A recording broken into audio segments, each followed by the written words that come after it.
حسنت جميع خصاله صلوا عليه। আজ থেকে ১৫০০ বছর আগে তিনি মানুষের সামনে এটি পেশ করলেন যে এই পৃথিবীর শেষ কথা নয়, আর একটা জায়গা আছে যেই জায়গায় এই পৃথিবীর সব কাজের হিসাব দিতে হবে, সেই জায়গাটায় আমাদের সকলকে উঠতে হবে। নবী করিম সাল্লাল্লাহু আলাইহি সাল্লাম মানুষকে পরকালের জ্ঞান দিয়েছিলেন, মানুষকে আখিরাতের জবাবদেহিতার কথা বলেছিলেন। জবাবদেহিতা শুধু গভর্নমেন্টের কাছে না, শুধু ঊর্ধ্বতন কর্মকর্তার কাছে না, ট্রান্সপারেন্সি, স্বচ্ছতা, জবাবদেহিতা শুধু ঊর্ধ্বতন কর্মচারী বা কর্মকর্তার কাছে নয়, সব থেকে বড় জবাবদেহিতা হবে কার কাছে? জোরে বলেন, কার কাছে? সে আল্লাহ পাকের কাছে জবাবদেহি করতে হবে প্রত্যেকটি কাজের, প্রত্যেকটি কথার। এই কথাগুলি কোরআনে কারিমে আল্লাহ পাক বিধৃত করেছেন। পরকালের উপরে আল্লাহ যত কথা বলেছেন, পরকালের উপরে ভিত্তি করে, আখিরাতের উপরে ভিত্তি করে আল্লাহ রাব্বুল আলামিন যত কথা বলেছেন, মওতের কথা, কবরের কথা, হাসরের কথা, সিরাতের কথা, মিজানের কথা, জাহান্নামের কথা, জান্নাতের কথা, বিচারের কথা, পরকাল কেন্দ্রিক যত কথা আল্লাহ পাক কোরআন শরীফে বলেছেন, সব কথাগুলি যদি এক জায়গায় করা যায়, গোটা কোরআন শরীফের 10 পারার সমান হয়ে যাবে। সম্ভবত কোরআনে কারিমের এমন কোনো রুকু, এমন কোনো পাতা নাই যেখানে আকারে ইঙ্গিতে পরকালের জবাবদেহিতা সম্পর্কে একেবারে কিছু বলা হয়নি।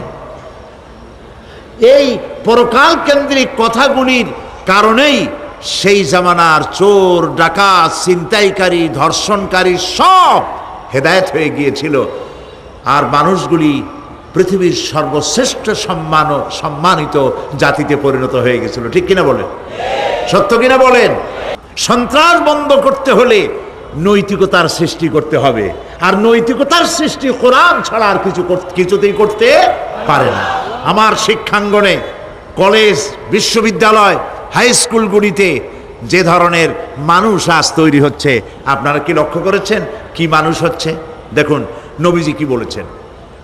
আল্লাহর নবী বলেন, ইন্নাল্লাযী লাইসা ফি জাওফিহি শাইউম মিনাল কুরআনি কাল বাইতিল খারিব।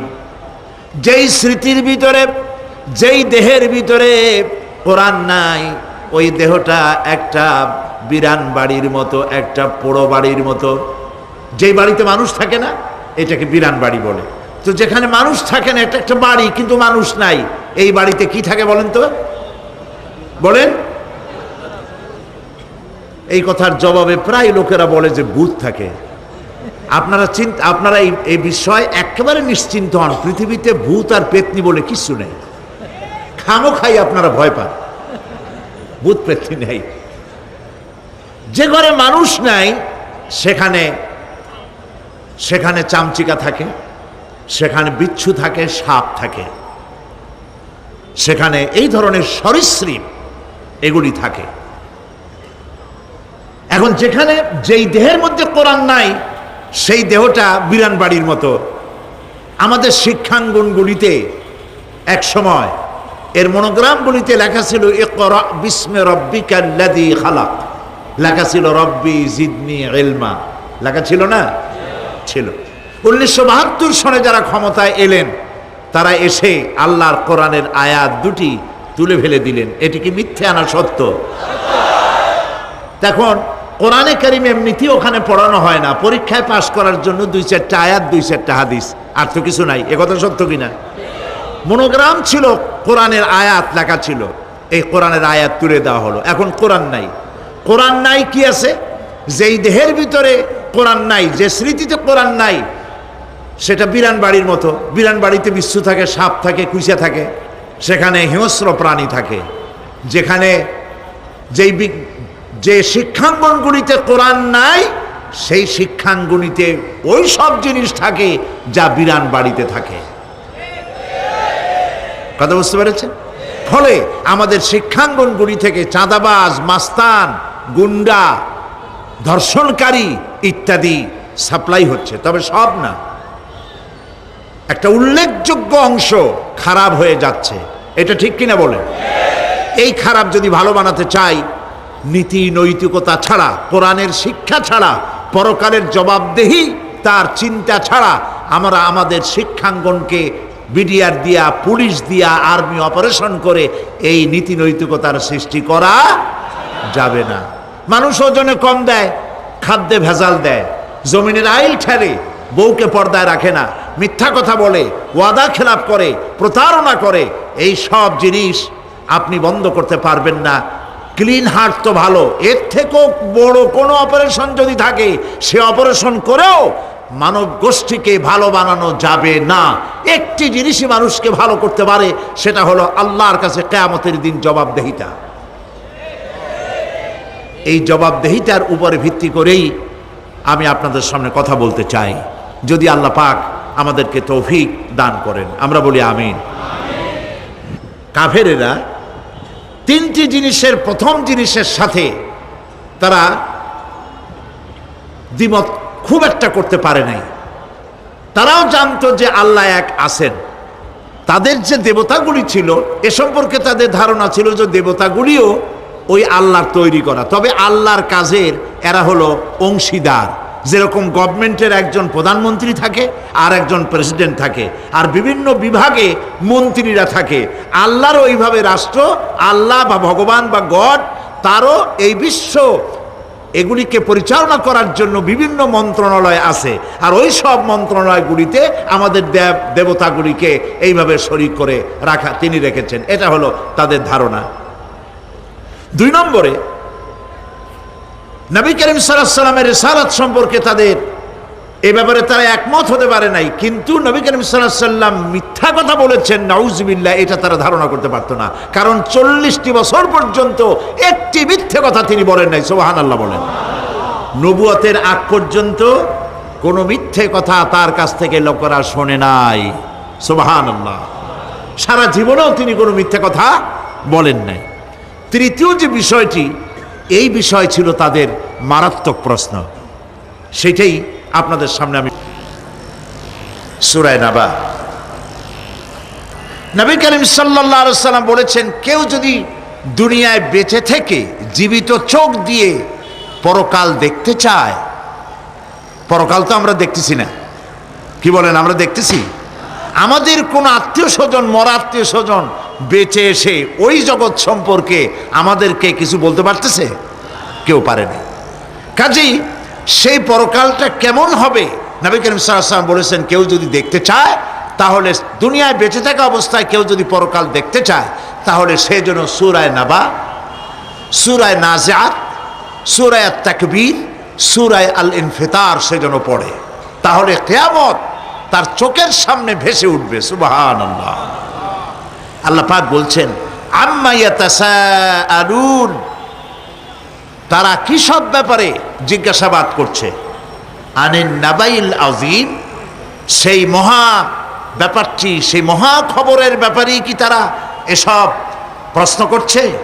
আল্লাযী হুম ফীহি মুখতালিফুন, যে ব্যাপারে তারা নিজেরাই মতদ্বৈততায় ভুগছে এবং নিজেরাই ঠাট্টা বিদ্রুপ ইত্যাদি করে বেড়াচ্ছে। কাল্লা সায়ালামুন, কখনো নয়, অবশ্যই তারা জানতে পারবে। সুম্মা কাল্লা সায়ালামুন, পুনরায় বলছি, অবশ্যই তারা এই বিষয়টি জানতে পারবে। এ হলো আয়াত যদ্দূর পড়েছিলাম তার শাব্দিক তর্জমা।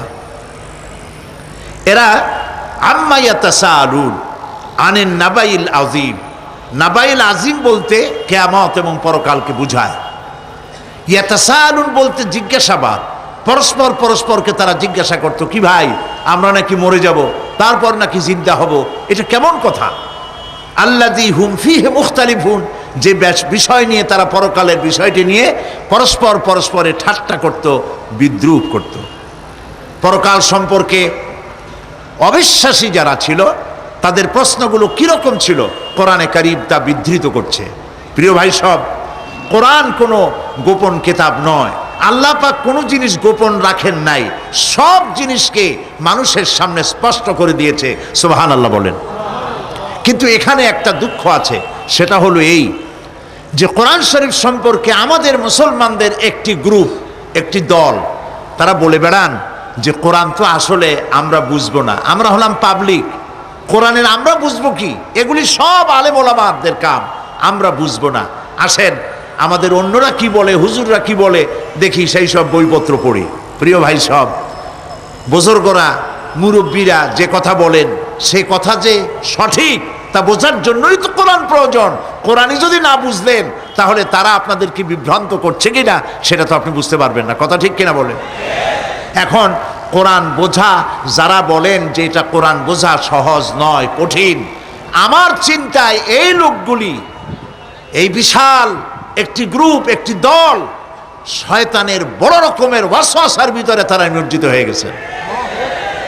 আল্লাহ মেহেরবানি করে এই ভাইদের দৃষ্টিকে খুলে দিন, যাতে তারা বুঝতে পারে যে কোরআন শুধু আলেম ওলামাদের জন্য নয়, কোরআন পৃথিবীর সমস্ত মানুষের জন্য। হুদাল্লিল আলিমিন তো আল্লাহ পাক বলেন নাই আলেমদের জন্য নাজিল করেছি, তা তো বলেন নাই, বলেছেন হুদাল্লিন নাস, সমস্ত মানুষের জন্য কোরআন দেওয়া হয়েছে। এখন কোরআন বোঝা কঠিন না সহজ?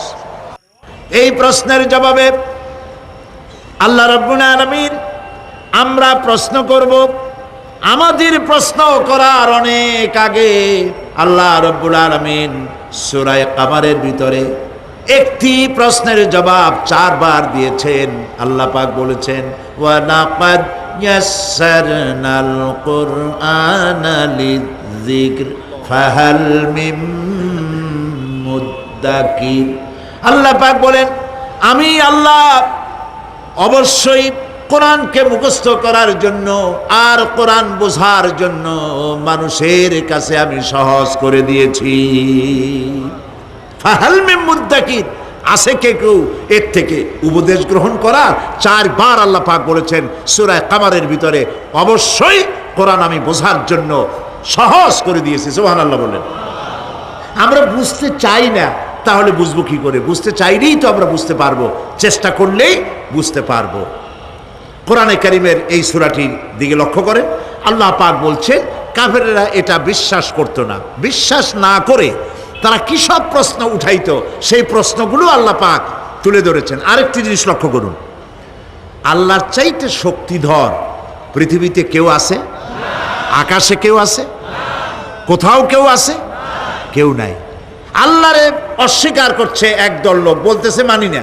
আল্লাহ পাক ফেরেশতা পাঠায় দিলেন, ওদের গর্দান পিটাই ভাঙ্গে দাও, আমারে মানে না কে? এইরকম কি আল্লাহ করছে? না, করেন নাই। ওরা বলে পরকাল মানি না, আল্লাহরে মানি না। আল্লাহ পাক কোরআনে যুক্তি দিয়েছেন, আর নবী করিম সাল্লাল্লাহু আলাইহি ওয়াসাল্লামকে বলেছেন, ইন্নামা আনতা মুযাক্কিরুন লাস্তা আলাইহিম বিমুসাইতির।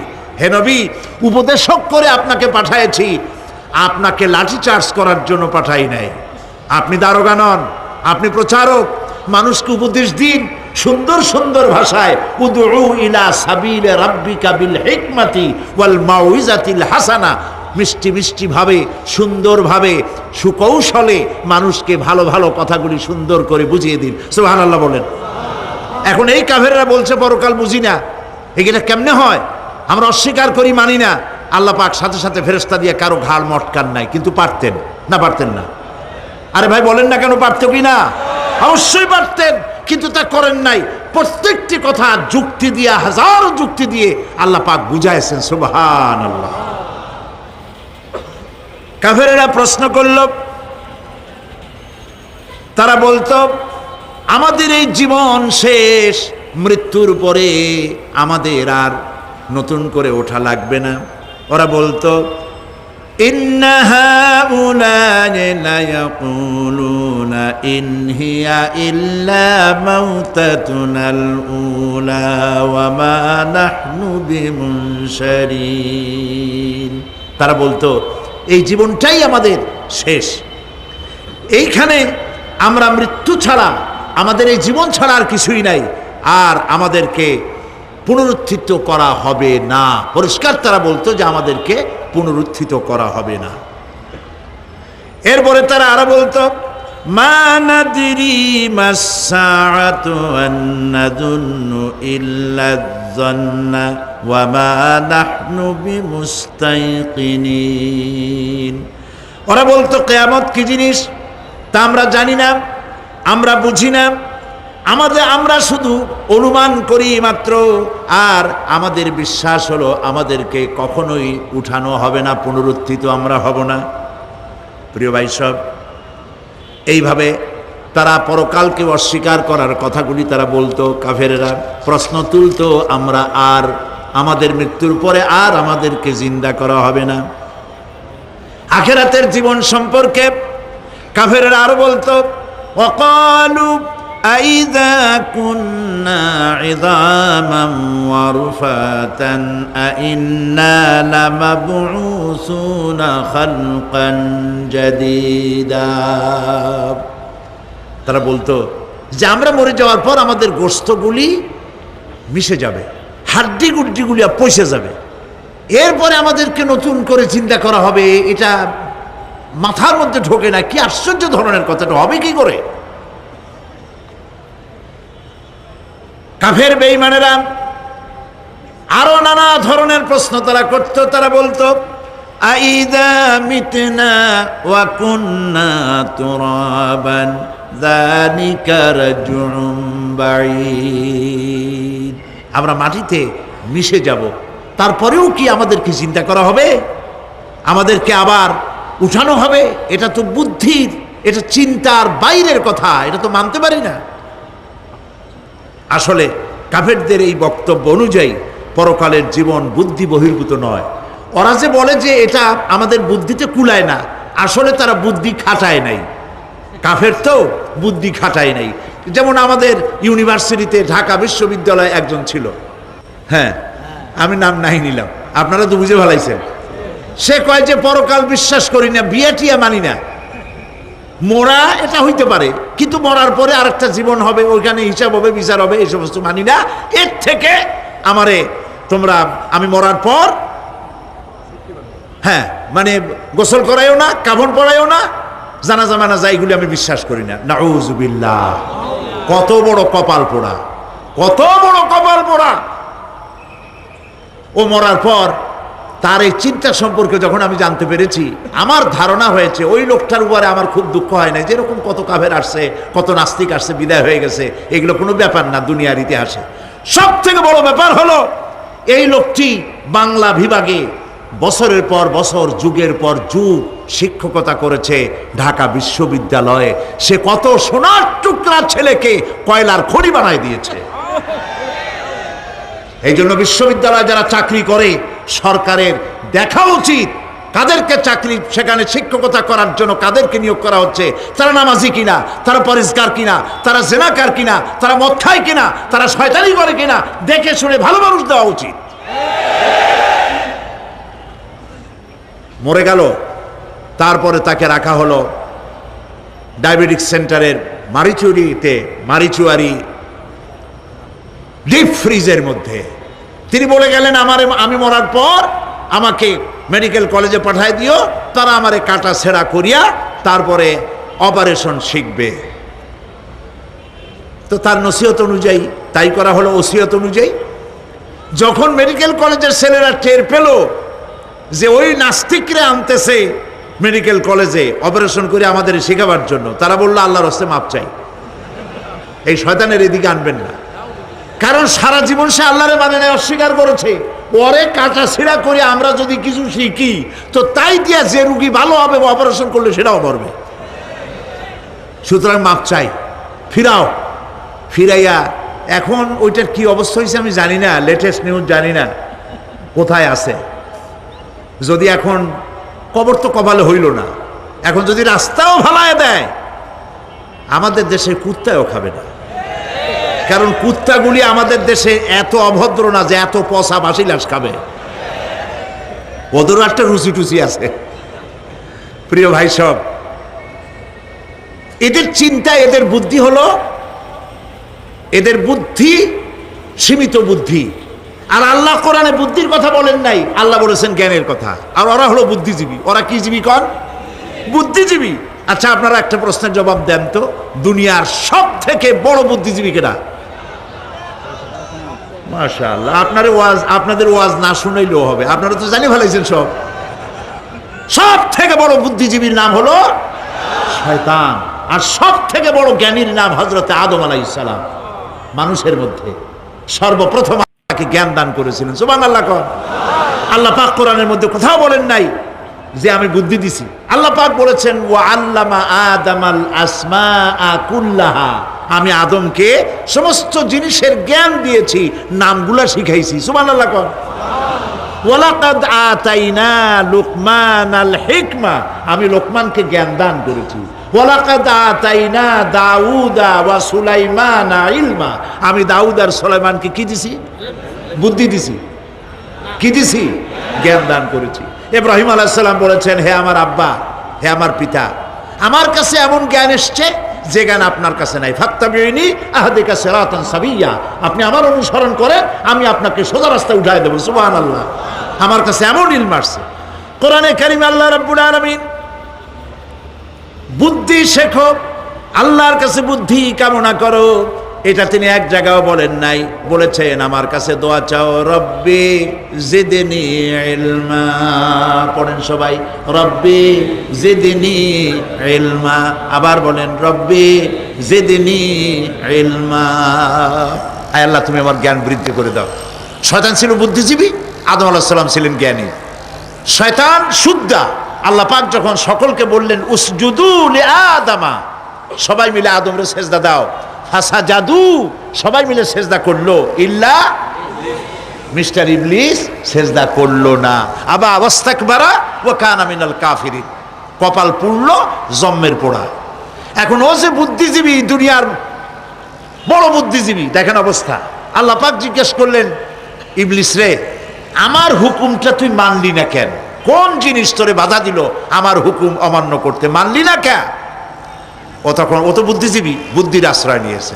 সে বলছে, আল্লাহ পাক, এটা মানি নাই একটা বৈজ্ঞানিক কারণেই, একটি দার্শনিক কারণেই মানতে পারি নাই।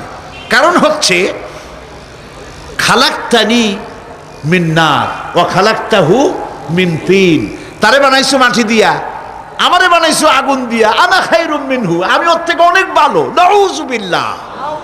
কত বড় কপাল পোড়া। আগুনের গতি হলো ঊর্ধ্বমুখী, মাটির গতি নিম্নমুখী। ঊর্ধ্বগতি সম্পন্ন একটা জিনিসকে নিম্নমুখী জিনিসের সামনে মাথা নত করতে বলা তোমার একটা অবৈজ্ঞানিক অদার্শনিক হুকুম হয়ে গেছে। নাউযুবিল্লাহি মিন যালিক।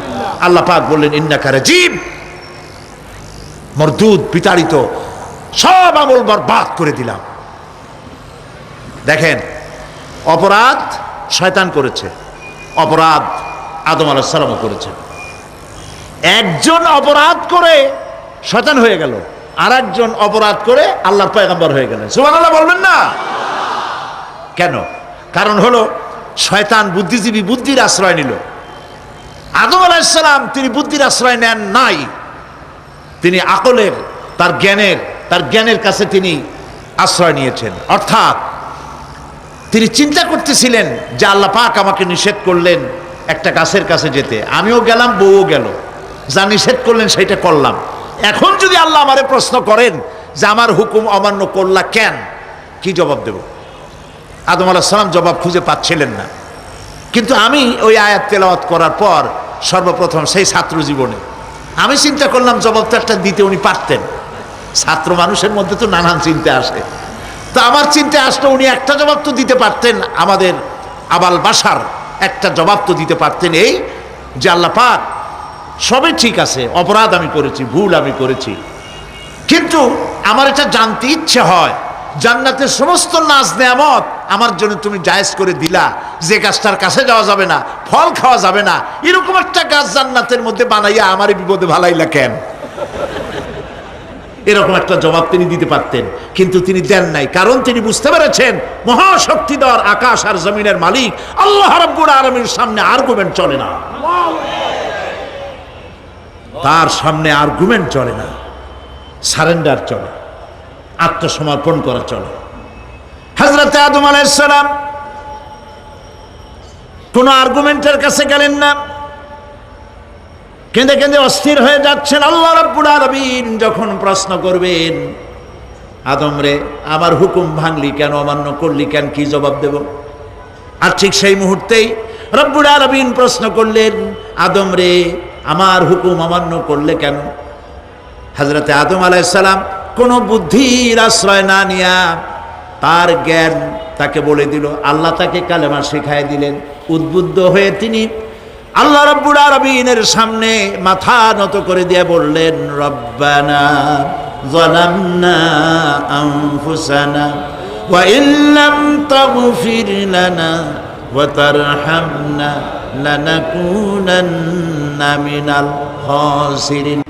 রব্বানা যালামনা, হে আল্লাহ আমি আমার নফসের পরে, যালামনা আনফুসানা, আমি আমার নফসের পরে জুলম করেছি, অত্যাচার করেছি। ওয়া ইল্লাম তাগফির লানা, তুমি যদি আমাকে ক্ষমা না করো। জ্ঞান কত দেখেন, শুধু ক্ষমা চান নাই, বলেছেন তুমি যদি আমাকে ক্ষমা না করো, ওয়া তারহামনা, আর যদি দয়া না করো, লানাকুনান্না মিনাল খাসিরিন, আমি ক্ষতিগ্রস্ত হয়ে যাব। কতটা জ্ঞানের অধিকারী তিনি! তিনি এটা বললেন না যে শুধু মাফ করে দাও, শুধু মাফ করলে হবে না, মাফও করা লাগবে, আর আগে যেমন দয়া করতে স্নেহ করতে সেটাও করা লাগবে। সুবহানাল্লাহ। আল্লাহ পাক রাজি হয়ে গেলেন। রাজি হন নাই? আল্লাহ রাব্বুল আলামিন হযরত আদম আলাইহিস সালামকে শুধু ক্ষমা করলেন না, ক্ষমাও করলেন, আর নবীর মর্যাদা দিয়ে আল্লাহ রাব্বুল আলামিন দুনিয়ায় পাঠাইয়া দিলেন। সুতরাং বুদ্ধি দিয়ে কাফেররা বুদ্ধির আশ্রয় গ্রহণ করে সর্বনাশ করেছে, যে পরকাল হইতে পারে না, মরে যাব আবার উঠবো, আবার এই শরীর কেমনে তৈরি হবে, এইটা তাদের বুদ্ধিতে কুলায় নাই। কিন্তু বুদ্ধি দিয়া চিন্তা করলে বোঝা যাইতো যে হ্যাঁ পরকাল একটা হইতে পারে।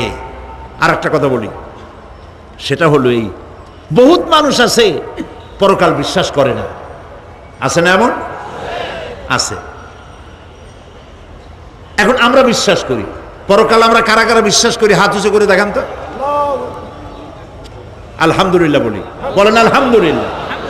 এখন যারা বিশ্বাস করে না তাদেরকে জানাতে চাই, আমরা যারা পরকালে বিশ্বাস করি, তাহলে পরকাল যদি না হয়, কিয়ামত যদি না হয়, বিচার আচার যদি কিছু না হয়, আমরাও বেঁচে গেলাম, আপনারাও বেঁচে গেলেন। কিন্তু সত্য সত্যই যদি পরকাল একটা হয়, বিচার যদি হয়, আমরা বেঁচে যাব, ফেসে যাবা তোমরা। প্রিয় ভাই সব, আল্লাহ রাব্বুল আলামিন সুন্দর করে বুঝাচ্ছেন, দেখো পরকাল কেন হবে, এটা বুদ্ধি দিয়ে চিন্তা করো, জ্ঞান দিয়ে চিন্তা করো। সারা বছর ব্যবসা করার পর হিসাব নিকাশের একটা দিন আসে, আসে না? পড়েন আসে কিনা? হিসাব নিকাশের একটা দিন আসে সারা বছর ব্যবসা করার পর, সারা বছর লেখাপড়া করার পর, তারপরে কি বলে পরীক্ষা দেওয়ার একটা দিন আসে, আসে না? তো সারা জীবন আপনি এখানে কাজবাজ করবেন, এখানে আপনি ভালো করলেন মন্দ করলেন, এর কোনো জবাব হবে না, বিচার হবে না। এটা পাগলে চিন্তা করতে পারে, আর পাগলেরা চিন্তা করে বলেই তারা বলে, পাগলেরই এটা কথা, মাটির পুতুল যেমনে নাচায় তেমনে নাচি, পুতুলের কি দোষ। মরিয়া দেখেন, এই গান যারা বিশ্বাস করে, মরিয়া দেখেন অবস্থাটা কি হয়। ফেরেশতারা আসা ধোপায় যেমন কাপড় আশ্রায়, ওই রকম ঠ্যাং ধরিয়া কবরের মধ্যে আশ্রাবে, আর বলবে যেমনে আশ্রায় তেমনে আশ্রাই, ফেরেশতার কি দোষ। কাজে এই পৃথিবী শেষ কথা নয়, মৃত্যু অবধারিত, মরা লাগবে না। এবার দেখেন আল্লাহ কি বলেন, আল্লাযী খালাকাল মাউতা ওয়াল হায়াতা লিয়াবলুয়াকুম আইয়ুকুম আহসানু আমালা। আল্লাহ পাক বলছেন, আমি মৃত্যু আর জীবন সৃষ্টি করেছি। কেন করেছি লক্ষ্য করুন, লিয়াবলুয়াকুম, যাতে করে আমি তোমাদেরকে পরীক্ষা করে নিতে পারি। কি ব্যাপারে? আইয়ুকুম আহসানু আমালা, আমলের দিক থেকে, নেক কাজের মধ্য থেকে, ভালো কাজ এবং খারাপ কাজের মধ্য থেকে, আইয়ুকুম আহসানু আমালা থেকে তোমাদের মধ্যে কে উত্তম, কে ভালো মানুষ, এইটার পরীক্ষা নেওয়ার জন্য আমি মৃত্যু আর জন্মের সৃষ্টি করেছি। প্রিয় ভাই সব খুব লক্ষ্য করুন, জন্ম আর মৃত্যু, জন্ম হলে মৃত্যু হবেই, না হবে না? এই যে একটা ডিউরেশন, একটি সময়, এই সময়টা হলো পরীক্ষার সময়। আমরা যারা পড়াশোনা করেছি, আপনারা পড়াশোনা করেছেন নিশ্চয়ই, কলেজে অথবা হাই স্কুল অথবা মাদ্রাসায় প্রতি বছর একটা করে পরীক্ষা আসে, আসে না পরীক্ষা? এই পরীক্ষার ডিউরেশন কত সময়? 3 ঘন্টা। কয় ঘন্টা বলে? 3 ঘন্টা। এই 3 ঘন্টা পরীক্ষা দিতে গিয়ে আপনারা কি কোনো ছাত্রকে দেখেছেন যে প্রশ্নপত্র সামনে নিয়ে গল্প করতেছে, প্রশ্নপত্র সামনে নিয়ে তাস খেলে, জুয়া খেলে, আর একদিকে তাকায় থাকে? প্রতিটি মুহূর্ত সে কাজে লাগাচ্ছে, প্রতি মুহূর্ত কাজে লাগাচ্ছে। 3 ঘন্টা পুরা হওয়ার 2 ঘন্টার মধ্যে পরীক্ষা তার শেষ হয়ে গেছে, কিন্তু সে চলে যাচ্ছে না, বাকি আরো 1 ঘন্টা আধা ঘন্টা রিভাইজ করতেছে। সে যা যা পরীক্ষা দিয়েছিল প্রশ্ন অনুযায়ী জবাবগুলি ঠিক হয়েছে কিনা সে মিলিয়ে দেখে। কারণ কি? কারণ হলো এই পরীক্ষা যদি ফেল করি, বাপ মায়ের কষ্ট করা পয়সাগুলি বিফলে চলে যাবে, আমি চাকরি পাবো না, আমার জীবনটা 1 বছরের জন্য নষ্ট হয়ে যাবে।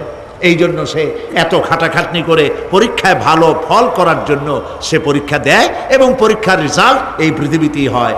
ঠিক কিনা বলেন? খাতা দেখতে যতদিন লাগে তারপরে পরীক্ষা হয়।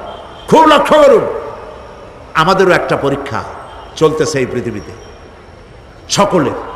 ওটা শিক্ষাঙ্গনের পরীক্ষা, এটা জীবনের পরীক্ষা।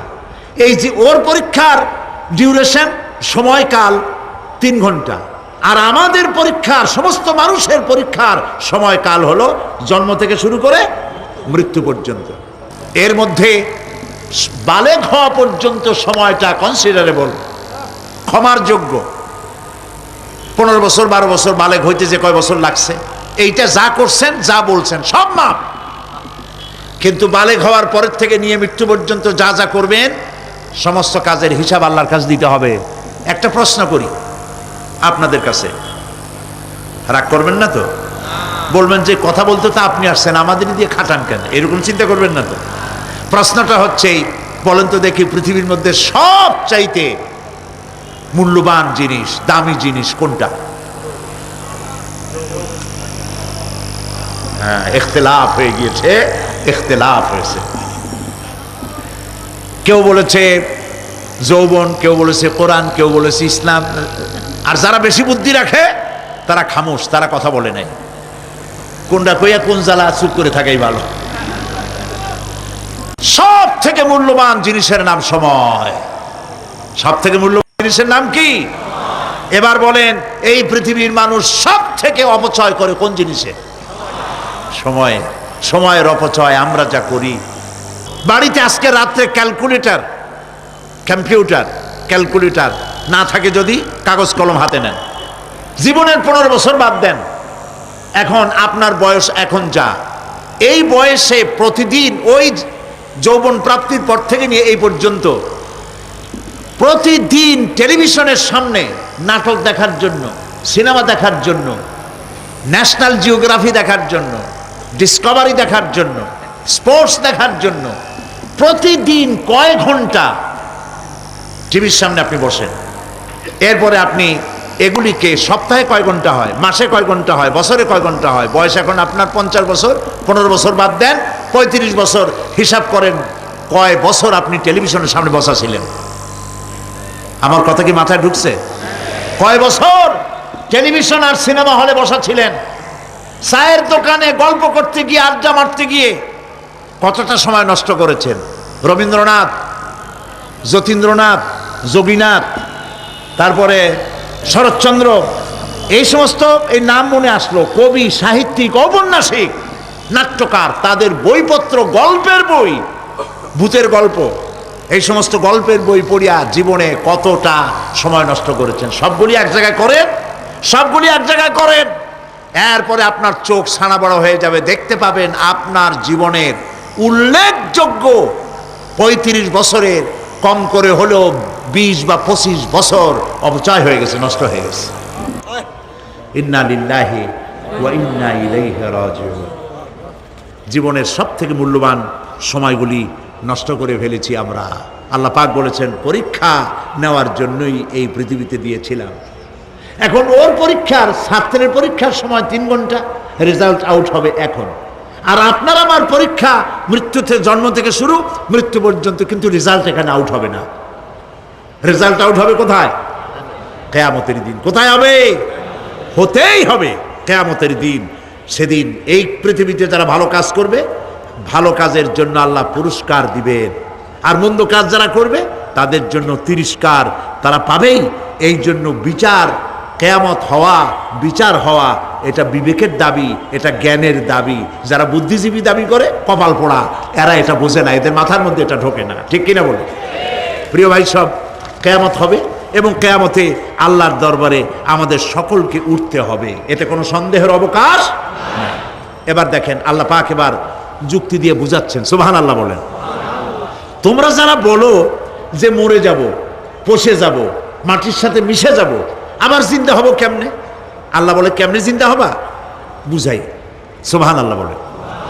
আল্লাহ রাব্বুল আলামিন বলেন, আল্লাহুল্লাযী আরসালার রিয়াহা ফাতুসিরু সাহাবা ফাসুকনাহু ইলা বালাদিন মাইয়িতিন ফাআহইয়ানা বিহিল আরদা বা'দা মাউতিহা কাযালিকান নুশুর। আল্লাহ পাক বলেন, লক্ষ্য করে দেখো, সমুদ্রের লবণাক্ত পানিগুলি বাষ্পীয় আকারে মেঘমালায় পরিণত করে দেই, আর বাতাসকে হুকুম করি মেঘটাকে টেনে নিয়ে যাও অমুক জায়গায়। আল্লাহ যেখানে বৃষ্টি দিতে চান, বাতাস মেঘকে ঠেলে নিয়ে সেখানে নিয়ে আসে। বৃষ্টির পানিগুলি পড়ল। আল্লাহ পাক বলেন, আকাশের সেই বৃষ্টির পানি দিয়া মরা জমিনকে আমি জিন্দা করে দিলাম। ফাআহইয়ানা বিহিল আরদা বা'দা মাউতিহা, এই মৃত্যু জমিনকে আমি জিন্দা করলাম। সেখানে তুমি বীজ বপন করলে, সেই বীজগুলি, বীজের মাথা ফাটাইয়া চারাগুলি কে বাড়ি করে দিল? মাটির আস্তরণ, মাটির আস্তরণের মধ্যে কদুর বিচি, লাউর বিচি। আপনারা কদু কর না লাউ বলেন? যেটাই হোক, বুঝলেই হইল, কদু অথবা লাউ একই কথা। অথবা যে কোনো শাক সবজি, উদ্ভিদ, এর চারা, এর বীজ মাটিতে দেওয়া হলো। মাটিটা ফেটে চারা, যে পাতা দুটো বেরিয়ে আসলো, এই পাতা কি শক্ত না নরম? তাহলে মাটিটা ফাটাইয়া পাতা দুটো বাইর করে দিল কে? সুবহানাল্লাহ বলে। রব্বুল আলামিন দৃষ্টান্ত দিয়ে বুঝাচ্ছেন, আলাম ইয়াকুন নুতফাতাম মিন মানিয়্যিন ইউমনা সুম্মা কানা আলাকাতান ফাখালাকা ফাসাওয়া ফাজআলা মিনহু যাওজাইনি যাকারা ওয়াল উনসা। আল্লাহ পাক বলেন,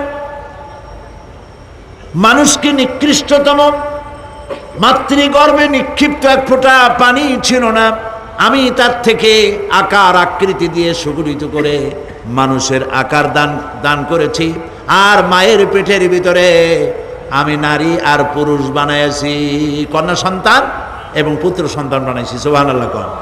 এখন মানুষে কয় যে আমরাও পারি। এই যে ক্লোনিং সিস্টেম একটা শুরু হয়েছে, শুনছেন আপনারা? কথা না কইলে বুঝি কি?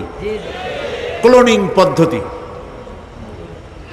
এটি ক্লোনিং পদ্ধতি, বিজ্ঞানীরা যারাই কাজটা করতেছে, তারা বিশ্ব সভ্যতাকে বিনষ্ট করার একটি মারাত্মক কাজে তারা হাত দিয়েছে।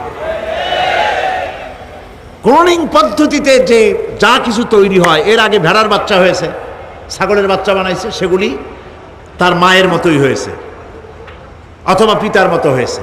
পিতার ডিএনএ নিয়ে একটা পুরুষ জাতীয় জন্তুর ডিএনএ অথবা স্ত্রী জাতীয় একটি জন্তুর ডিএনএ নিয়ে তারপরে বিশেষ প্রক্রিয়ার মাধ্যমে সন্তান, এই বাচ্চা উৎপাদনের ব্যবস্থা তারা শুরু করেছে পশু দিয়ে। এরপরে মানুষ এভাবে করা যায় কিনা সেই চিন্তা তারা করেছে। ইতিমধ্যে নাকি দুটো বাচ্চা হয়েছে, এটা সত্য না মিথ্যা এখনো যাচাই করা যায় নাই। কিন্তু পশুর থেকে যেগুলো হয়েছে সবগুলি রোগ নিয়ে আসছে পৃথিবীতে, গেল এক নম্বর কথা। দুই নম্বরে ডিএনএর মাধ্যমে যে মানব শিশু পয়দা হয় তার সবগুলি তার মায়ের অনুকরণে হয়, একেবারে অবিকল মায়ের চেহারা নিয়ে আসতেছে, অবিকল পিতার চেহারা নিয়ে আসতেছে। চিন্তা করুন, এই মেয়ে যখন বয়সপ্রাপ্তা হবে তখন তার পিতা কি করে বুঝবে তার বউ কোনটা আর মেয়ে কোনটা? উচিত হবে পৃথিবীর সমস্ত নেতৃবৃন্দ, বিশ্ব নেতৃবৃন্দের ঐক্যবদ্ধ হয়ে এই দুঃসাহসিক কাজকে বাধা দিয়ে বন্ধ করে দেওয়া উচিত। আল্লাহর সৃষ্টির সাথে পাল্লা দিতে গেলে ধ্বংস ছাড়া পথ থাকবে না। লক্ষ্য করেছেন, আপনি সাক্ষী দিলে আজ এক সাক্ষী দেবেন, কালকে বলবেন যে ওই সাক্ষী আমি দেইনি। আজকে সই করেছেন, কালকে বলবেন ওই সই আমি করি নাই। কিন্তু আল্লাহ রাব্বুল আলামিন আপনার ফিঙ্গারপ্রিন্ট, আপনার আঙ্গুলের ছাপ এমন করে দিয়েছেন, এই আঙ্গুল দিয়ে যদি কাগজের উপর একটা টিপ মারেন, টিপ সই করেন, আপনার বাবা কবর থেকে উঠে এসেও বলতে পারবে না যেটা আপনার না। আদম আলাইহিস সালাম থেকে নিয়ে আজ পর্যন্ত, আজ থেকে নিয়ে কিয়ামত পর্যন্ত যত মানুষ পৃথিবীতে এসেছে আর আসবে, কোন মানুষের আঙ্গুলের রেখার সঙ্গে আর একজন আঙ্গুলের রেখার মিল হবে না। এ হচ্ছে আমার আল্লাহর সৃষ্টি, সুবহানাল্লাহ। সুতরাং তিনি বলছেন, আমি মাতৃগর্ভের ভিতরে সন্তান তৈরি করি, সেই সন্তানকে কোনটা কন্যা সন্তান, কোনটা পুত্র সন্তান আমি বানাই। এই কাজটা যিনি পারেন, এবার দেখেন সামনে কি বলতেছেন আল্লাহ, এই কাজটি যিনি করতেছেন, আলাইসা যালিকা বিকাদিরিন আলা আইয়ুহিয়াল মাউতা, এত বড় কাজ যিনি সম্পাদন করেছেন, এক ফোঁটা নাপাক পানি, এক ফোঁটা নিকৃষ্ট গান্দা পানি যা শরীর থেকে নির্গত হলে পরে গোসল ফরজ হয়ে যায়, এমন এক ফোঁটা পানি দিয়ে তোমার জন্মের উৎপত্তি করেছি, আকার দিলাম, হাত দিলাম, পাও দিলাম, চোখ দিলাম, সুন্দর করে বানালাম, তারপরে পৃথিবীতে পাঠালাম। এরপরে তুমি কি করে মনে করতে পারো যে সেই আল্লাহ তোমার মৃত্যুর পরে আবার চিন্তা করতে পারবে না? আলাইসা যালিক, আল্লাহ পাক কি তোমাকে মৃত্যুর পরে, আলাইসা যালিকা বিকাদিরিন, আল্লাহ পাকের পক্ষে এটা কি সম্ভব নয় যে তোমার মৃত্যুর পরে আল্লাহ আবার চিন্তা করবেন? বলেন অবশ্যই পারবেন, বলেন অবশ্যই পারবেন। প্রিয় ভাই সব, আল্লাহ পাক এরপরে বলছেন, ইয়া আইয়ুহান নাসু ইন কুনতুম ফি রাইবিম মিনাল বা'সি ফাইন্না খালাকনাকুম মিন তুরাব। হে মানব সকল, যদি সন্দেহ হয় যে আমি তোমাদের পরকাল সম্পর্কে, যদি পুনরুত্থান সম্পর্কে যদি তোমাদের সন্দেহ হয়, জানা থাকা উচিত আমি তোমাদেরকে মাটি দিয়ে সৃষ্টি করেছি, মাটির উপকরণ দিয়ে সৃষ্টি করেছি। এই মাটির সাথে মিশে যাবা, আবার উঠানো হবে। মাটিতে কবরের মধ্যে মুর্দা রাখার সময় কি বলি আমরা? মিনহা খালাকনাকুম ওয়া ফিহা নুঈদুকুম। পড়েন সবাই, মিনহা খালাকনাকুম ওয়া ফিহা নুঈদুকুম ওয়া মিনহা নুখরিজুকুম তারাতান উখরা। মাতৃগর্ভের ভিতরে মানুষকে আল্লাহ রাব্বুল আলামিন হাত পাও চক্ষু কর্ণনাসিকা দিয়ে সুন্দর করে মায়ের পেটের ভিতরে বানায়া এই পৃথিবীতে আল্লাহ পাক পাঠায় দেন। আর আল্লাহ পাক বলেন, সুম্মা নুখরিজুকুম তিফলা, বাচ্চার আকারে মায়ের পেট থেকে বের করে দিলাম। যে আল্লাহ রাব্বুল আলামিন এইভাবে করে তোমাদেরকে সৃষ্টি করেন। যালিকা বিআন্নাল্লাহা হুয়াল হক, জেনে রাখো এসব কিছু এই জন্যই ঘটে যেহেতু আল্লাহ রাব্বুল আলামিন, আল্লাহ তাআলা মহা সত্য, তিনি যা বলেন তাও সত্য, তার কথার মধ্যে কোনো রকমের বৈপরীত্য নাই। ব্যারোমিটার যন্ত্র আছে, যে যন্ত্রের মাধ্যমে আবহাওয়া মাপা হয়, বৃষ্টি হবে কি হবে না, ঝড় হবে কি হবে না, জলোচ্ছ্বাস হবে কি হবে না, এগুলি ব্যারোমিটার যন্ত্র দিয়া, আবহাওয়া মাপা যন্ত্র দিয়ে তারা মাপে। কিন্তু আপনারা কি কখনো শুনেছেন যে রেডিও টেলিভিশনে বলা হয়েছে সন্দ্বীপ, কুতুবদিয়া, হাতিয়া, সেন্ট মার্টিন এবং বাঁশখালী, আর কি কোন দু একটার নাম, কক্সবাজার, পতেঙ্গা ইত্যাদির উপর দিয়ে 280 মাইল স্পিডে ঝোড়ো হাওয়া প্রবাহিত হবে। আগামীকাল 30 ফিট উঁচু হয়ে জলোচ্ছ্বাস হবে, এরকম কথা বলে কেউ? কি বলে? হইতে পারে, হইতে পারে, বজ্রসহ বৃষ্টিপাত হতে পারে। এবার কোরআন শরীফ দেখুন তো, কোরআন শরীফে কোথাও আছে পরকাল হইলেও হইতে পারে, কবর আযাব এটাও হয়তো হইতে পারে, জান্নাত আর জাহান্নাম থাকতেও পারে, এরকম কথা আছে? সব কথা ডাইরেক্ট, কোন কথার ভিতরে কোন রকমের বৈপরীত্য নাই। আল্লাহ রাব্বুল আলামিন বলেছেন ইযাস সামাউ ফাতারাত, আকাশসমূহ যখন বিদীর্ণ হয়ে যাবে, ওয়া ইযাল কাওয়াকিবু তাসারাত, আর যখন তারকাসমূহ বিক্ষিপ্ত হয়ে পড়বে, ওয়া ইযাল কুবুরু বুসিরাত, আর যখন কবরের ভিতরে যা কিছু আছে সব উদ্গীরণ করে দেওয়া হবে। সমস্ত কথাগুলি ডাইরেক্ট, যালিকা বিআন্নাল্লাহা হুয়াল হক, যেহেতু আল্লাহ মহাসত্য। ওয়া মান আসতাকু মিনাল্লাহি কিলা, আর আল্লাহর চাইতে সত্যবাদী আর কে আছে? বলেন আছে কেউ? সে আল্লাহ রাব্বুল আলামিন বলেন, এত কিছু কাজ, এত সুন্দর ব্যবস্থাপনা করে যিনি করেন, ওয়া আন্নাহু ইউহিল মাউতা ওয়া আন্নাহু আলা কুল্লি শাইইন কাদির, সে আল্লাহ রাব্বুল আলামিন তোমাদেরকে তোমাদের মৃত্যুর পরে আবার জিন্দা করবেন, এতে সন্দেহ করার কোনো কারণ নাই। وأن الساعة آتية لا ريب فيها وأن الله يبعث من في القبور, আল্লাহ পাক বলছেন অবশ্যই কিয়ামত আসবে, তাকে কেউ বিন্দুমাত্র এতে কোনো সন্দেহ নাই। আর وأن الله يبعث من في القبور, আর আল্লাহ পাক অবশ্যই কবরে যা কিছু আছে সব বের করে নিয়ে আসবেন। কান্নাহুম জারাদুম মুনতাশির, যেমন আপনারা দেখছেন কিনা এই যে যখন বন্যা বলে, পানি টানি যখন ওঠে, বন্যা না কি বলে, তুফান, বন্যা ইত্যাদি যখন হওয়ার সম্ভাবনা হয়, তখন মাটি থেকে, গ্রাম্য পরিবেশে দেখা যায় মাটি থেকে পোকামাকড়গুলি এভাবে উঠতে থাকে। দেখছেন না? আপনারা দেখছেন কিনা?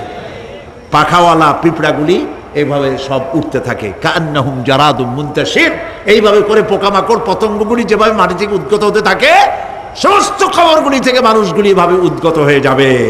তবে হ্যাঁ, আপনারা একটা প্রশ্ন করতে পারেন যে কবর দিয়ে সব উঠবে, কিন্তু যে মানুষের বাগে খাইছে তার কি হবে? যে মানুষ আগুনে পড়ে গেছে তার কি হবে?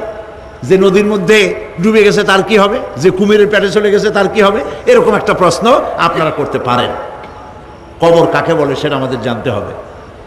কবর শুধু মাটির গর্তটাকেই কবর বলা হয় না, এটি আলমে বারজাখ, এটি পর্দা, এটা জবনিকা। মৃত্যুর পরের জীবনটাই হলো আলমে আখিরাত পর্যন্ত যাইতে যে জীবনটা লাগে, যে একটি সময় আছে, এই সময়টার নামটাই হলো কবর। সেটা গর্তের মধ্যে হইতে পারে, মাটির মধ্যে, সেটা বাঘের পেটে হতে পারে, সেটা কুমিরের পেটে হতে পারে, সেটা পানিতে পচে যেতে পারে, এটা কোনো বিষয় না। আল্লাহ পাক উঠাতে চাইবেন এবং সমস্ত কিছুকে কিয়ামতের দিন আল্লাহ রাব্বুল আলামিন তার দরবারে হাজির করবে। তাহলে আমরা বুঝতে পারলাম যে কিয়ামত যে হবে এই ব্যাপারে কোনো সন্দেহের অবকাশ নাই। এখন ওই কিয়ামতের দিন আল্লাহ রাব্বুল আলামিন আমাদের বিচার নেবেন, হিসাব করবেন। দুনিয়ায় যে পরীক্ষা দিয়েছিলাম, এই পরীক্ষায় যদি কেউ একবার ফেল করে, আর একবার পরীক্ষা দিয়ে পাশ করার সুযোগ আছে, আরো একবার যদি ফেল করে আবার পরীক্ষা দিয়ে পাশ করার সুযোগ আছে। 10 বার পরীক্ষা দিবেন, 10 বার ফেল করবেন, 100 বার পরীক্ষা দিবেন, 100 বার ফেল করবেন, তারপরেও আবার পরীক্ষা দেওয়ার সুযোগ আছে। কিন্তু কিয়ামতের ময়দানে যদি কোনো মানুষ তার জীবনের পরীক্ষায় যদি ফেল করে, দ্বিতীয়বার পরীক্ষা দিয়া পাশ করার আর কোনো সুযোগ নাই। এই পৃথিবীতে জজ কোর্টে কেউ হেরে গেল, হাইকোর্টে আপিল করার সুযোগ আছে।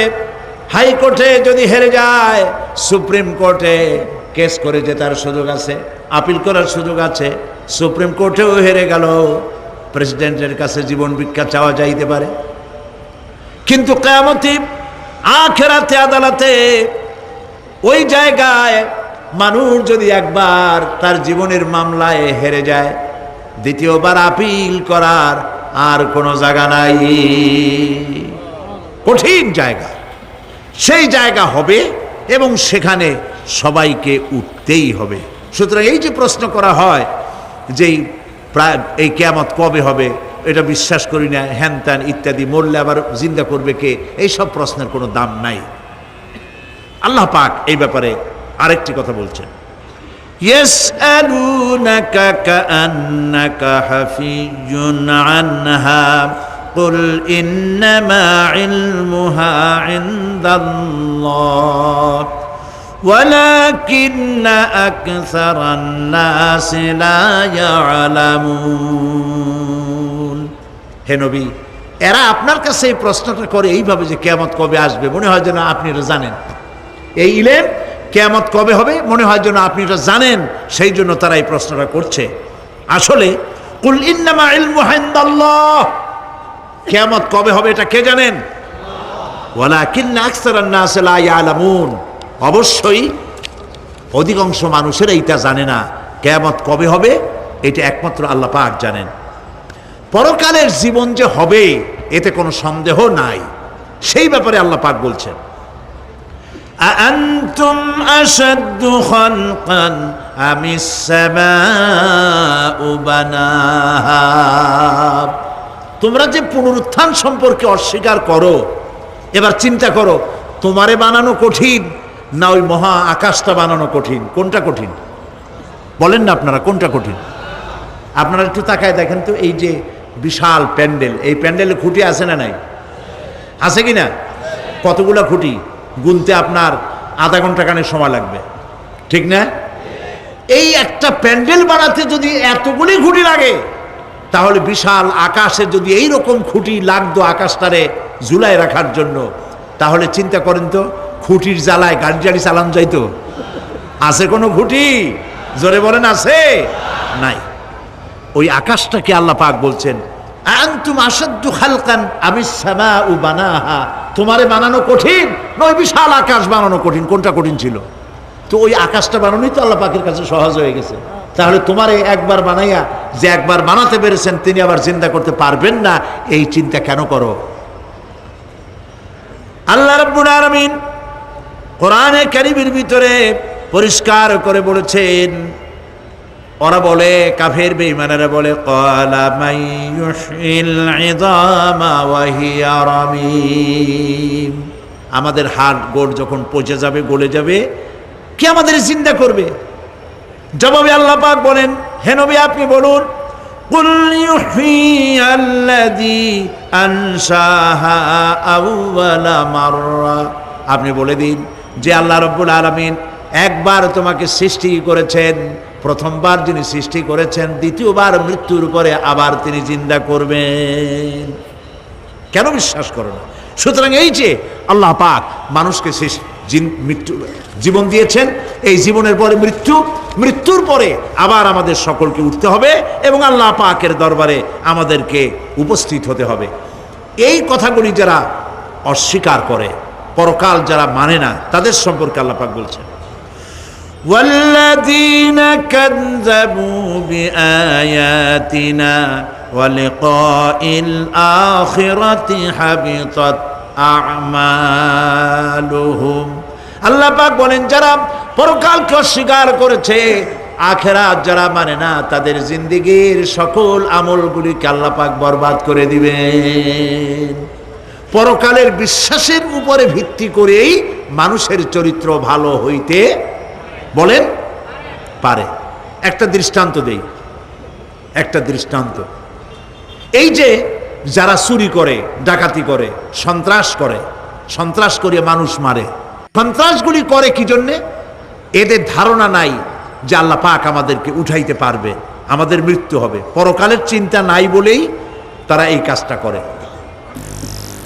রাতের আধারে কোটি কোটি টাকার অফার আসছে, কেউ দেখে না, এইখান থেকে, এই টাকার খাওয়া থেকে, অথবা জেনা করা থেকে, অথবা মদ পান করা থেকে গোল্ডেন অপরচুনিটি, সুযোগ আসছে, জেনা করা যায়, মদ খাওয়া যায়, টাকা নেওয়া যায়, অবৈধ টাকা। এই অপরাধ থেকে বাঁচাতে পারে একমাত্র পরকালের জবাবদিহিতা, আখিরাতের ভয়। আল্লাহর কাছে আমাকে জবাবদিহি করতে হবে, এই ভয় ছাড়া আর কোনো কিছুই মানুষের এই বিপদ থেকে মানুষের চরিত্র ভালো বানাইতে পারে না। মানুষের চরিত্র ভালো বানাবার জন্য এটাই হচ্ছে একমাত্র পথ। সেই জন্য আল্লাহ পাক আখিরাতের জীবন রেখেছেন, উঠতে সেখানে হবেই। এই পৃথিবীতে একবার যখন আসছি আমাদেরকে জিন্দা আল্লাহ করবেন এবং সমস্ত কথাগুলির জবাব আল্লাহর কাছে দিতে হবে। আল্লাহ রাব্বুল আলামিন বলেন, ওয়াত্তুর ওয়া কিতাবিম মাসতুর ফি রাক্কিম মানশুর ওয়াল বাইতিল মা'মুর ওয়াস সাকফিল মারফু' ওয়াল বাহরিল মাসজুর ইন্না আযাবা রাব্বিকা লাওয়াকি' মা লাহু মিন দাফি'। সূরা তুর। আল্লাহ পাক বলছেন তুর পাহাড়ের শপথ, তুর পাহাড়ের শপথ, সেই প্রকাশ্য পবিত্র গ্রন্থের শপথ যা লিপিবদ্ধ রয়েছে মসৃণ ঝিল্লিতে, চর্ম ঝিল্লিতে লিপিবদ্ধ রয়েছে। আরো শপথ বাইতুল মামুরের, আরো শপথ সুউচ্চ আকাশের, আরো শপথ উচ্ছ্বাসিত তরঙ্গায়িত সমুদ্রের। নিশ্চয়ই সেই আযাব আসবে, আযাব মানে কিয়ামত, সেই পরকাল অবশ্যই আসবে। মা লাহু মিন দাফি', এই শাস্তি থেকে, এই কিয়ামত আসা থেকে, এই কিয়ামত সংগঠিত হওয়া থেকে রোধ করার মতো ক্ষমতা কারো নাই। সুবহানাল্লাহ। এখন আল্লাহ পাক তুর পাহাড়ের কসম করছেন। তুর পর্বত হচ্ছে সেই পর্বতের কথাই ধরা যাক, যেখানে এটি ঐতিহাসিক পর্বত। হযরতে মূসা আলাইহিস সালামকে আল্লাহ রাব্বুল আলামিন যেখানে নবুয়তের শিরস্থান পড়িয়ে দিয়েছিলেন, তুর পাহাড়ের ভিতরে। অতুর সিনিন, তুর পাহাড়ের কসম আল্লাহ পাক বলছেন। এবং খোদায়ের আল্লাহ রাব্বুল আলামিনের সঙ্গে বিরোধিতা করার কারণে ফেরাউনকে এই তুর পাহাড়ের কাছেই লোহিত সাগরের মধ্যে, দরিয়ায় নীলের মধ্যে আল্লাহ পাক ডুবিয়ে মেরেছিলেন এবং নির্যাতিত বনি ইসরাইলকে শাস্তি দেওয়ার চূড়ান্ত সিদ্ধান্ত এই তুর পাহাড়েই আল্লাহ পাক দিয়েছিলেন। আল্লাহ বলছেন, আমি সেই তুর পাহাড়ের কসম করি। ওয়া কিতাবিম মাসতুর, এবং পবিত্র গ্রন্থের শপথ, যেই গ্রন্থগুলি নাজিল হয়েছে নবীদের উপরে, ইনজিল, তাওরাত, জাবুর, কোরআন, এই কিতাবগুলির কসম করি। সুবহানাল্লাহ। কোরআনের কসম করি, আল্লাহ পাক বলছেন এই কিতাবগুলির কসম করছি। তুর পাহাড়ের কসম করছি, কিতাবগুলির কসম করছি। ওয়াল বাইতুল মামুর, আর বাইতুল মামুরের কসম করছি। সেটা কি? আকাশের প্রত্যেকটি আকাশে একটি করে বাইতুল মামুর আছে। ওই আকাশের ফেরেশতারা এই বাইতুল মামুরকে কেন্দ্র করে আল্লাহ রাব্বুল আলামিনকে সেজদা দেয়। আল্লাহ পাক হযরত আদম আলাইহিস সালামকে বলেছিলেন, একটি ঘর বানাও, বাইতুল মামুরের নিচে বানাও। তিনি বললেন, আমি তো জানি না বাইতুল মামুর কোথায়। হযরতে জিবরাইলকে পাঠানো হলো। বাইতুল মামুর আকাশের যেখানে আছে ঠিক সেই সোজা বর্তমানে মক্কা শরীফে যে কাবা শরীফ যা আছে, অবিকল আল্লাহ পাকের আকাশে বাইতুল মামুর যেখানে, তার সরাসরি নিচেই কাবা শরীফ স্থাপিত হয়েছে। আল্লাহ রাব্বুল আলামিন বলছেন, আমি এই বাইতুল মামুরের কসম করছি। এরপরে আল্লাহ পাক বলছেন যে ফেরেশতারা যে বাইতুল মামুরকে তাওয়াফ করে এবং আল্লাহ পাকের ইবাদত করে, সেই বাইতুল মামুরের কসম। ওয়াস সাকফিল মারফু, সুউচ্চ আকাশের কসম। এই আকাশ আল্লাহ পাক সৃষ্টি করেছেন বিগাইরে আমাদিন, কোন রকমের কোনো খুঁটি ছাড়াই। সুবহানাল্লাহ বলি আমরা। এই বিশাল আকাশ সম্পর্কে ওই যে বুদ্ধিজীবী যারা, কোরআনের জ্ঞান যাদের কাছে নাই, তারা বলে যে আকাশ বলতে কিছু নাই, ওইটা একটা নীলা নীলা বহুত দূর, সেই জন্য নীলা নীলা দেখা যায়। এই পৃথিবী সম্পর্কেও তাদের ধারণা এই পৃথিবীও কিছু না, এটা হলো ওই যে কি বলে, সূর্যের কাছের থেকে একটা উজ্জ্বল জ্যোতিষ্ক খুব ফোর্সে যাচ্ছিল, এই ফোর্স সহ্য করতে না পেরে সূর্যের একটি অংশ মহাশূন্যের উপরে ছিটকে পড়ল, ঘুরতে ঘুরতে পৃথিবীর আকার ধারণ করেছে। এই হলো ওদের ধারণা। অ্যাক্সিডেন্টের মাধ্যমে নাকি এই পৃথিবী হয়েছে। মূল কথা হলো, এইভাবে করে যদি কোনো একটা গ্রহ উজ্জ্বল জ্যোতিষ্ক যাওয়ার কারণে পৃথিবী হয়ে থাকে, তাহলে এখন তো পৃথিবীতে মানুষ ধরতেছে না, মানুষ তো অনেক বেশি বেড়ে গেছে, তাহলে আর একটা জ্যোতিষ্ক দয়া করে সূর্যের পাশ দিয়ে যাইয়া আর একটা খণ্ড ফালাই দিয়া আর একটা পৃথিবী বানায় না কেন? প্রিয় ভাই সব, আল্লাহ পাক বলছেন ওয়াসাকফিল মারফু, আমি এই বিশাল আকাশের কসম করি। সুবহানাল্লাহ। এরপরে ওয়াল বাহরিল মাসজুর, পৃথিবীতে প্রবাহিত উচ্ছ্বসিত তরঙ্গায়িত সমুদ্র রাজির কসম করি। সুবহানাল্লাহ। আচ্ছা বলেন তো, এই পৃথিবী এর নিচে কি? এই পৃথিবীর নিচে কি? এই পৃথিবী মহাশূন্যের উপরে ঘুরছে। লক্ষ্য করেন আল্লাহর কত বড় শক্তি। আটলান্টিক মহাসাগর কোথায় বলতে পারবেন না? এই পৃথিবীতে। আটলান্টিক মহাসাগর কোথায়? এই পৃথিবীতে। আটলান্টিক মহাসাগর, প্রশান্ত মহাসাগর, ভূমধ্য সাগর, যত সাগর আর মহাসাগর সব এই পৃথিবীতে। এই পৃথিবী অসংখ্য পাহাড়, অসংখ্য সমুদ্র আর অসংখ্য মানবরাজি নিয়ে লাটিমের মতো ঘুরতেছে। সুবহানাল্লাহ। মহাশূন্যের উপরে, মহাশূন্যের উপরে লাটিম যেমন ঘোরে পৃথিবী তেমন ঘোরে, অথচ মানুষগুলো ছিটকে পড়ে যায় না, পানিগুলি উড়ে কোথাও পড়ে যায় না। সুবহানাল্লাহ বলতে ইচ্ছে করে না। আল্লাহ রাব্বুল আলামিন সূরা ইয়াসিনের মধ্যে বলেছেন লাশ-শামসু ইয়ানবাগি লাহা আন তুদরিকাল কমারা ওয়ালাল লাইলু সাবিকুন নাহার ওয়া কুল্লুন ফি ফালাকিন ইয়াসবাহুন। সূর্য চন্দ্রের অধিকার নষ্ট করতে পারে না। রাত দুপুরের সময় সূর্য উঠবে না, দিনের দুপুর বেলায় চন্দ্র উদিত হয়ে সূর্যের আলোকে নিষ্প্রভ করতে পারে না। চন্দ্র সূর্যের আগে যেতে পারে না, সূর্য চন্দ্রের আগে যেতে পারে না। কারো গায়ে কারো ধাক্কা লাগে না। অসংখ্য তারকারাজি উড়ে বেড়াতেছে, কারো সাথে কারো কোনো ধাক্কা নাই, কোনো সংঘর্ষ নাই। মহাশূন্যের উপরে সূর্য চন্দ্র যেমন ঘোরে, ওয়া কুল্লুন ফি ফালাকি ইয়াসবাহুন, চাঁদ আর সূর্য যেমন ঘোরে, মহাশূন্যে যা আছে তাও ঘোরে। এই পৃথিবীটা মহাশূন্যের উপরে, গোটা পৃথিবী সমস্ত সমুদ্র আর মহাসমুদ্র নিয়ে সব ঘুরতেছে। সুবহানাল্লাহ। ওয়াল বাহরিল মাসজুর, তরঙ্গায়িত উচ্ছ্বসিত সমুদ্র রাজির কসম করি। সমুদ্র সন্দ্বীপ যাওয়ার সময় কেমন অবস্থা হয় যদি তুফানে পড়েন? দাল্লা মান তাদউনা ইল্লা ইয়াহু, সকলের কথা মানুষ ভুলে যায়। মৌজুন কাল জিবাল, পাহাড়ের মতো যখন ঢেউগুলো আসতে থাকে সবাই সব ভুলে যায়, তখন মনে পড়ে শুধু আল্লাহ। কি মনে পড়ে? আল্লাহ। আল্লাহ কত বড়, সমুদ্রের কাছে যাই দেখেন। সুবহানাল্লাহ। এই বিশাল বিশাল সমুদ্র রাজির কসম করছি।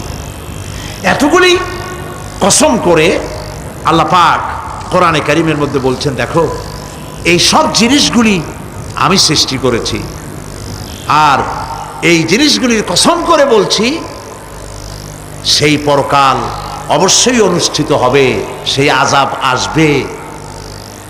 কেউ এই পরকাল অনুষ্ঠিত হওয়া থেকে কেউ ফিরাইয়া রাখতে পারবে না। এখন তোমরা প্রশ্ন করতেছো আল্লাযী ফীহি আল্লাযী হুম ফীহি মুখতালিফুন, এই ব্যাপারে তোমরা ইখতিলাফ করতেছো, মতবিরোধ করতেছো, ঠাট্টা করতেছো, বিদ্রূপ করতেছো। কাল্লা সায়ালামুন, অবশ্যই তোমরা জানতে পারবে। সুম্মা কাল্লা সায়ালামুন, অবশ্যই তোমরা জানতে পারবে সেই পরকাল হবে, এতে কোনো সন্দেহ নাই। সুবহানাল্লাহ। রব্বানা যালামনা আনফুসানা ওয়া ইন লাম তাগফির লানা ওয়া তারহামনা লানাকুনান্না মিনাল খাসিরিন। রব্বানা লা তুযিগ কুলুবানা বা'দা ইয হাদাইতানা ওয়া হাব লানা মিন লাদুনকা রাহমাতান ইন্নাকা আনতাল ওয়াহ্হাব। হে আল্লাহ তাআলা, দীর্ঘক্ষণ ধরে তোমার কোরআনের কথা শুনে তোমার দরবারে হাত তুলেছি, দয়া করে মেহেরবানি করে আমাদের জিন্দেগির গুনাহ খাতাকে মাফ করে দাও। আমাদের মা বাপ মুরব্বিয়ান যারা কবরে চলে গেছে, আল্লাহ তাআলা কবরগুলিকে জান্নাতের টুকরায় পরিণত করে দাও। রব্বুল আলামিন, যেই পরকালের কথা, কিয়ামতের কথা আলোচনা করলাম, সেই কঠিন হাসরের ময়দানে যেদিন পায়ের নিচে হবে তামার মতো মাটি আর মাথার উপরে প্রকাণ্ড পড়ে যাবে, ময়দানে সারা পড়বে পানি পানি বলে, আল্লাহ তাআলা ওই দিনে তোমার হাবিবের হাতের কাউসারের পেয়ালা আমাদের নসিব করে দিও।